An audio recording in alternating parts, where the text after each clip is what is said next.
Once you finish doing any of the sub-stories that you wanted to do or you wanted to explore or do whatever during that little filler section between the Saiyan arc and the Frieza arc, you can actually head over to Capsule Corp and talk to Bulma, who's going to give you your next main story quest, which is unfortunately just a fetch quest because apparently she doesn't have the parts she needs to build the, spaceship that's going to send you to Namek, but we're just going to grab those parts really quick and then come back and talk to her.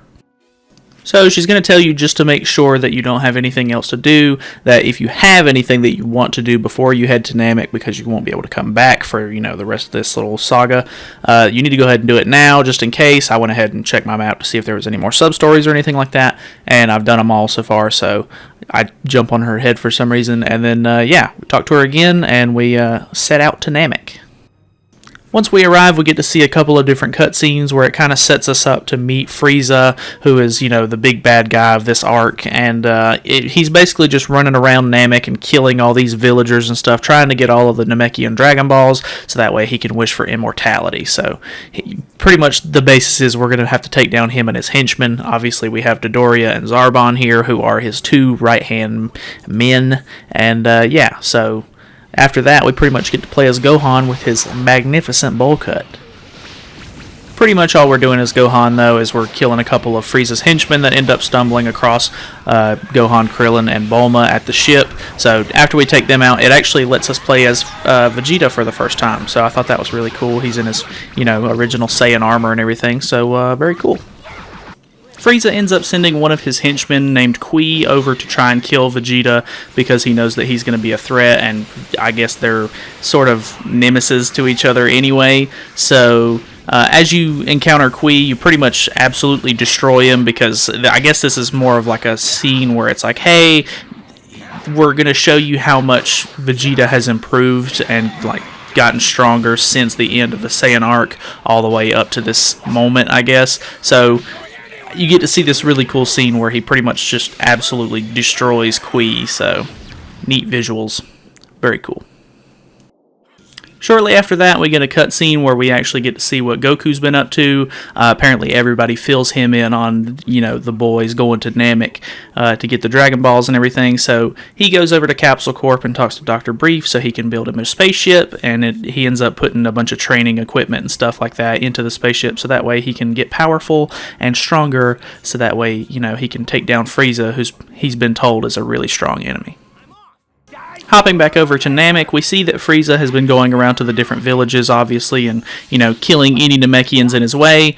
And right as soon as Dodoria is about to kill one of the Namekian kids named Dende, who's actually pretty integral to the story a little bit later, Gohan and Krillin jump in to save him and everything, so you have to actually beat Dodoria as Gohan and Krillin, which is pretty tough because he's a little bit stronger than you, but obviously you win the battle, and then they grab Dende and jet off into the sky. They end up losing Dodoria, but Vegeta ends up taking advantage of the fact that he's all alone. So, without him being with Zarbon and Frieza, he takes advantage of that and goes and tries to fight Dodoria. And, of course, he's really strong now, so Dodoria ends up going down pretty easily. He still wasn't too much of a challenge, even with the levels that it gives you, because obviously you've never played as Vegeta before, you can't level him up or anything like that, so wasn't too hard of a fight. Plus the ending cutscene of all these fights is pretty cool, because Vegeta is absolutely ruthless and just doesn't care whether anybody lives or dies, so you get to see some cool stuff. At this point, Frieza's pretty much got his fair share of Dragon Balls, so Vegeta takes advantage of using the fact that he can sense power without a scouter, and he goes over to one of the villages that he's not ransacked yet, and he takes a ball for himself, and he throws it into the river so that way he can hide it. That way, just in case, he can try to go and steal the Dragon Balls that Frieza has later, and Frieza won't be able to find the one remaining Dragon Ball that he needs. While Frieza and his henchmen were at the last Namekian village, one of the village people actually used his, biding time to destroy the scouters that they have, so that way they can't find any more Namekian villages. So Zarbon and Frieza split up so that way they can try to find the remaining villages, and obviously since Zarbon's alone, Vegeta's going to try to do the same tactic with Dodoria, where he tries to catch him out by himself, but as we see from the fight, Zarbon's just a little bit stronger than Vegeta is, especially with his transformation. So he ends up beating him, and then Zarbon actually takes Vegeta back to Frieza's ship, so that way he can put him in this little recuperation pod thing, so that way they can interrogate him later and get information that they need. In the meantime, Dende actually leads Krillin over to Guru, who is the leader of the Namekians, actually, and Guru ends up talking to him about everything and what's going on, and he ends up unlocking some of Krillin's hidden potential, so he becomes a little bit stronger here. While Krillin's over at Guru's place, Gohan actually takes the Dragon Radar, and he goes to the village where Vegeta actually went earlier and tries to find the Dragon Ball since it's all by itself. After he finds that, we actually cut over to Vegeta, who breaks out of the pod and ends up throwing all of Frieza's Dragon Balls outside of the ship, so that way, Frieza doesn't have any more Dragon Balls. At this point, Frieza has pretty much lost all faith in Zarbon, so he resorts to calling in the Ginyu Force, but obviously it takes a little bit of time to travel and everything, so they will show up in a little bit. While Krillin is on his way back to Bulma, after grabbing the one-star ball from Guru, Vegeta sees that he has a Dragon Ball as he's flying overhead, and he chases him down. As they're flying back to Bulma, Zarbon actually sees that Vegeta's, running after this guy, so he comes up and tries to follow them as well. After this, you pretty much have to fight Zarbon again in his transformed state with Vegeta, and because he's already lost the battle and Saiyans get a little bit stronger with every battle they lose, you can actually beat Zarbon this time, so that's, pretty fulfilling after he just pretty much, beat you from pure transformation last time, so... With Zarbon out of the way, Krillin pretty much has to hand over the Dragon Ball to Vegeta or else he's going to kill him, but as they know, Gohan is pretty much on his way back from that Namekian village that Vegeta went to earlier with the one last Dragon Ball that Vegeta needs to, summon the dragon, so hopefully they're in the clear from here. Now that Gohan has the last ball that Vegeta needs to summon the dragon, their plan is to go to Guru and have Guru unlock Gohan's power. It kind of throws you into a sort of like little subsection here where you can do a couple of sub-stories if you want, but we're just going to skip over those. So anyways, they end up reaching Guru, and while he's inside, Vegeta ends up coming up and talking to Krillin and Nail about getting the Dragon Ball back because, that's the last one that he needs. I thought this little section right here was kind of weird because Guru almost gives you sort of like this little quiz or questionnaire of 3 different questions, and even though you have the freedom to answer the questions however you want, it really wants you to answer them from, I guess, the standpoint of Gohan, which I thought was weird because I got the first 2 questions right. But then when I answered the third one how I thought it was supposed to be, he's like, no, that's not how you really feel. Tell me how you really feel. And I was like, okay. Like, I figured, it was me answering the questions, not the character. But I just thought that was kind of weird, not a huge deal, whatever. So this is kind of like the turning point where the plot kind of thickens a little bit, and Vegeta is almost forced to work with Gohan and Krillin because he starts to sense that there's these 5 huge power levels coming towards Namek, and who could it be but the Ginyu Force? And he knows that obviously he's not going to be able to take down the Ginyu Force all by himself unless he wishes for immortality, obviously. So he pretty much kind of recruits Krillin and Gohan so that way he can either, fend them off or just have more options here because obviously they're, a force to be reckoned with. So just as they're about to get back to, Vegeta's little hiding spot for the Dragon Balls, obviously they get intercepted by the Ginyu Force, which could kind of, puts a roadblock in the system. So they're going to have to end up, trying to get through them if they want to try to make a wish or anything like that. So first up, obviously, Goldo is, number 1, and he comes in and tries to fight Gohan and Krillin because they're the weakest and he's the weakest of the Ginyu Force, I guess. And then Raccoon, of all people, is the second one, and he's like, hey, I'm going to fight Vegeta whenever this is all over with. And in the meantime, Captain Ginyu goes over to Frieza to figure out what he wants to do because, he takes the Dragon Balls over to Frieza because Goldo can stop time and he steals them all from them. So anyways, we're going to get to the fight with Goldo. So the fight with Goldo isn't too bad. Obviously, you just have to watch out for him, using his move where it kind of paralyzes you during the fight. But surprisingly enough, Gohan and Krillin take him out all by themselves. Hooray them, because apparently they're the weakest ones here.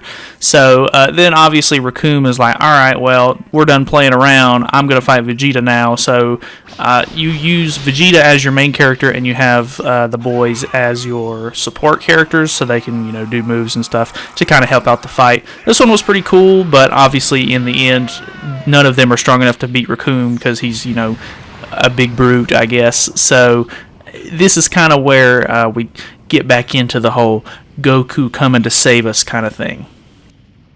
I just want to take a moment to point out how flamboyant Recoome's awesome pose is right here.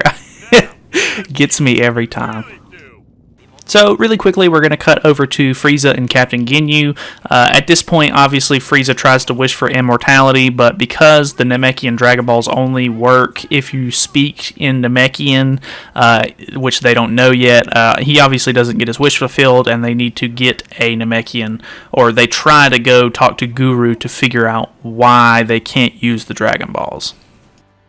So, the boys get defeated by Recoome and enter spaceship. Goku finally lands on Namek, and boom bam, Goku's heroic arrival is finally here, and obviously he's going to run over there because he detects that, they're in danger, and he, pretty much throws you straight into a battle with Recoome, who you pretty much take down as easy as possible because like I said, the game kind of just scales you up depending on where the story wants to be. Not that it throws you to a specific level, but it just gives you tons of XP whenever it needs to. So, alrighty. After the fight with Recoome tries to do this really big attack because he thinks he can still beat Goku, and he leaves himself wide open, so Goku just runs in for a quick hit and punches him in the stomach and pretty much takes him out. Now that Recoome's down for good, Jace and Berter pretty much think it's all dumb luck that anybody could have beat Recoome, so they run down there to try to fight him, and it throws you into a battle with them two. And after you beat them two, Berter is down for good, and Jace ends up retreating to go find Captain Ginyu to get his help, because obviously he's not going to be able to beat him by himself, so enter Captain Ginyu. So, Goku ends up sending Gohan and Krillin over to get the Dragon Balls because obviously they still have a Dragon Radar and they can find them. And Goku ends up enlisting Vegeta's help to go fight Captain Ginyu, and Vegeta devises the wonderful plan that hopefully Goku and Ginyu can take each other out so it's less work for him. So, he abandons you, and then, you get thrown into a fight where it's Captain Ginyu and Jace. Once you beat them, obviously Ginyu thinks that he, stands no chance in his own body, but luckily for him, he has the most overpowered technique in the whole game, so he body swaps with you, which allows him to pretty much, be in control here, and he hurts himself in the process, so that way Goku in Ginyu's body doesn't stand a chance, and then they run off to go find the boys, because obviously they're trying to get the Dragon Balls. Cutting over to Frieza, he's obviously already gotten to Guru's place at this point, and Nail pretty much tells him that, if you kill Guru or try to harm him or anything like that, he's already close to death, and it'll get rid of the Dragon Balls, so not the wisest choice, and he pretty much tries to defend Guru, so Frieza says, okay, we'll fight, but just know that, I'm basically going to destroy you, you stand no chance, so they go off and have their own little excursion. Heading back over to Gohan and the gang, they figure out that Goku's body is not, controlled by Goku anymore, and it pretty much throws you into a fight sequence where you have to fight Goku's body with Ginyu in it, and Jace is, the side project there. And, so pretty much have to fight a much more powerful Ginyu at this point, but you have Gohan, Krillin, and Vegeta to help, so it's not too bad, honestly, it's alright. After beating up Ginyu and Jace, Ginyu pretty much understands that Goku's body isn't really going to help as much now since it's all beat up, so he tries a last-ditch effort to try and swap with Vegeta, which allows Goku to take advantage of that and get his body back. And of course, as you would expect, he tries to do it again, and you get the famous scene where Goku throws the frog in front of Ginyu trying to do the body swap, and he ends up getting put into the body of a Namekian frog. Very bizarre events unfold here. So now with the Ginyu Force out of the way, Frieza ends up beating Nail, and Nail pretty much tells Frieza that you don't stand a chance. We have already sent Dende to go over to the Dragon Balls and tell them how to activate them, so that way you can't get your wish. And, Frieza's like, and flies all the way over there to try and stop him.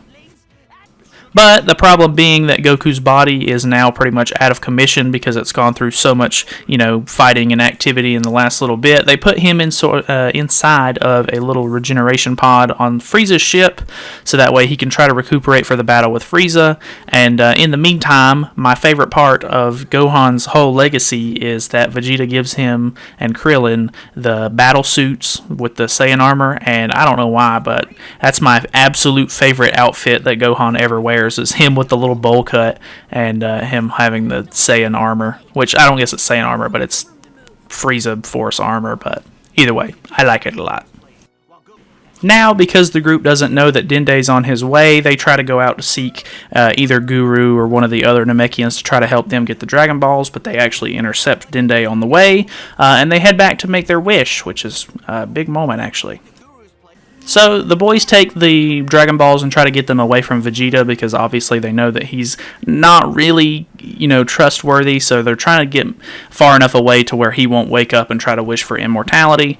And in the meantime, they figure out that Purunga, which is the Namekian dragon, can grant 3 wishes. So they pretty much wish for Piccolo to come back to life, and then they wish him to Namek so that way he can help because he's been training on King Kai's planet, and he's pretty much the best choice out of all of the other, Earth Force that died during the Saiyan saga. So Vegeta ends up getting over there and waking up and figuring out what they're doing, and he gets really mad because he's like, oh my god, you're making the wishes without me, how am I going to get immortality? We're never going to be able to stand up to Frieza. So they're going to try to use their last wish, but just in the nick of time, Guru ends up passing away, which ends up turning the Dragon Balls to stone, so they don't work anymore. So now there's no immortality, and Frieza comes up behind them and pretty much gets mad that, he can't grant his wish now, so we start the battle sequence. At this point, Frieza gets really mad, and he pretty much shows them what he's all about, and he immediately transforms into his second phase, or form, or whatever you want to call it, and he's obviously the big, bulkier form now, and then you have to fight with Gohan and Vegeta because he throws Krillin to the side like a ragdoll and stabs him with his horn, and In the meantime, Piccolo is trying to make his way over to Frieza and everybody else so he can join in the fight, but he actually ends up finding Nail, and Nail pretty much tells him that you can fuse with Namekians to gain a lot of strength and everything, so he ends up fusing with Nail to increase his power by a lot more, and then he ends up going over to Frieza's to help him with the fight. So, Piccolo arrives on the scene and pretty much tells everybody to back off because he's so full of himself now with all this newfound power that he wants to take on Frieza by himself. You end up fighting him as second form Frieza and you beat him, and then Frieza's like, okay, well, it doesn't matter because now I'm going to upgrade to my third form, which is even stronger, and So, as Piccolo again, but we have Gohan on our side this time to help him with the fight. We fight third form Frieza, and we win, but obviously for story purposes, Piccolo pretty much gets shredded through the fight and realizes that he's still not strong enough to completely take down Frieza. And while all that's happening, Vegeta has the bright idea because Saiyans get stronger after they've been defeated. Krillin pretty much just blasts him so that way he'll try to recuperate because now that they know Dende can heal people, he'll just get Dende to, fix him right up and hopefully he'll be strong enough to take on Frieza. Unfortunately, though, Dende pretty much tells Vegeta that he's not going to help him because he killed a whole bunch of Namekians trying to get one of the Dragon Balls. So he runs over to immediately help out Piccolo, which I thought was really funny and ironic. And then, Frieza's like, okay, well, I'm done with this. And he pretty much goes full-on final form Frieza, and they realize that they don't stand a chance. So, obviously, Frieza picks up on the fact that Dende can heal pretty quickly, and he shoots this beam all the way across the area. I don't know how he got so far away all of a sudden, but he pretty much just shoots a beam over and pretty much just ends Dende right there on the spot. I don't think he's actually dead or anything, but obviously he's out of commission. So Vegeta's pretty much like, okay, I'm going to fight you now. And then after fighting him for a little while, he realizes that he's not as strong as him, and Frieza pretty much just takes everything he's got, and it doesn't even land a mark on him. And yeah, so Vegeta's pretty much down for the count at this point. So finally, Goku ends up waking up out of his little pod and makes his way over just in time for Vegeta to pretty much die right there in front of him, who ends up telling him that, you know, Frieza was the one who blew up the Saiyan planet and got rid of his own race, and he's pretty much already eradicated all of the Namekians, so you're not doing this just for you, you're doing this for the 2 other races that pretty much already, like, went extinct because of him, so gives him a lot of motivation for the fight. So we fight Frieza, and Goku realizes that without going through an extreme Kaioken times 8 and using a Kamehameha, that he's pretty much not going to be able to win the fight. So he shoots the Kamehameha at him, and then Frieza pretty much just deflects the thing, or just it doesn't kill him or whatever he wanted to happen. So at this point he realizes that his only option is going to be to try to make a big spirit bomb and take him out that way.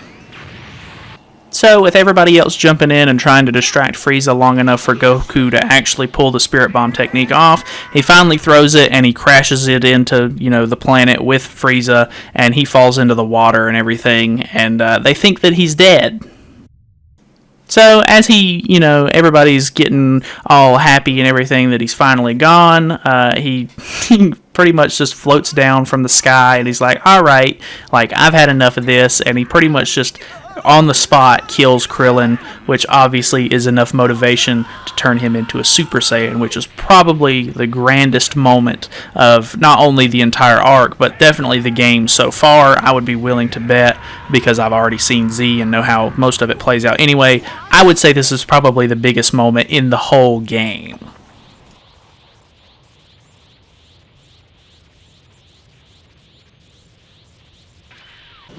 Now, after beating Frieza one more time, he pretty much says to himself, you know, I can breathe in space, I don't think Saiyans can, so I'm pretty much just going to destroy the planet, and I'll just, you know, be okay out here, and you're going to die, because this is my last resort. So he ends up throwing a ball down into the core of the planet, and pretty much sets the whole thing into motion to where there's only going to be about 5 minutes left before the whole world explodes. In the meantime, though, King Kai talks to Kami back on Earth, and Kami pretty much gets all the Dragon Balls together with Mr. Popo, and they end up wishing for all of the Namekians and everyone who's been killed by the Frieza Force on Namek to return. So Vegeta and all of the Namekians and everybody pretty much get, you know, revived, and then they use that time to get the Dragon Balls to summon Purunga, who still has one wish left, and they pretty much wish everyone on Namek back to Earth, so that way just Frieza and Goku are left, and they can finish out their fight, and no one's going to get, you know, blown up because the planet is, you know, crumbling underneath them. So, with everybody safe back on Earth, and Frieza in his 100% buff man mode, or whatever you want to call that, Goku's pretty much free to just, you know, wail on him as much as he can, and because he's Super Saiyan in this fight, it makes it so much easier, and it's such a cool, like, fight too, because not only does, like, some of his, like, movements change and everything when he's in this, like, battle, but I don't know, it looks so much more grand because of his, like, little aura that he's got and his hair and all that, you know. It's very cool. Plus you get this sweet cutscene after you beat him. So, after the battle's over, Goku pretty much tells him that he's not going to fight anymore because Frieza obviously doesn't stand a chance, and Frieza's like, oh my god, you're talking crap about me. So he throws 2 of these, like, they're not really Destructo discs, but that's pretty much what they look like, and one of them ends up coming through and cutting Frieza in half, and because he's cut in half, he obviously doesn't stand a chance at this point, so he's pretty much begging Goku for his life and everything, and he's like, oh, like, don't let me die here, like, you know, he's pretty much just taking advantage of Goku's, you know, nice, hospitable side and everything, and Goku ends up giving him a little bit of power, and he tries to fly off so that way he can get off the planet, and of course Frieza uses it to retaliate and tries to shoot a beam at Goku as he's flying away, and Goku just absolutely dominates him with another blast that shoots down and just, pretty much eradicates him. So with that, Namek pretty much explodes, and we don't get to see what happens to Goku. And back on Earth, they end up waiting a while and using Porunga to bring back a new planet for the Namekians and everything, so they can, not have to stay on Earth. And they end up bringing everybody that died in the original Saiyan saga back. So Tien and Yamcha and Chaozu are all back. And at this point, we're just waiting on Goku to come back. And of course, now that that's all over, we enter another sort of little middle section or filler section where we play as Gohan, who's obviously waiting on his dad to return. And we just get to explore the world a little bit more, and there's some sub-quests or sub-stories that we can do. But this time, it actually lets us know that the Dragon Balls are able to be found now, so you can actually just open your map up, and it shows you exactly where they are, which I thought was a little weird. I thought it would have been nicer for you to have to explore a little bit, like there would be some sort of indicator when you got close to them or something. But no, it just pretty much shows you exactly where they are. But yeah, it's kind of cool. You get to summon, old fights, and you can even summon or wish for Zenny or powerful items or Z orbs or whatever you want. So pretty cool saga. This is definitely one of the most exciting because obviously he goes Super Saiyan in it. But you pretty much get to see the same theme where Goku is the big strong man, and they're pretty much just biding their time until he gets there to fight. But of course, with the Cell Saga, it gets a little bit different. So I guess we'll tackle that in the next one. So with dog noises in the background, that's it for this one. Thank you guys so much for watching, and I'll see you guys in our next Dragon Ball Z Kakarot video.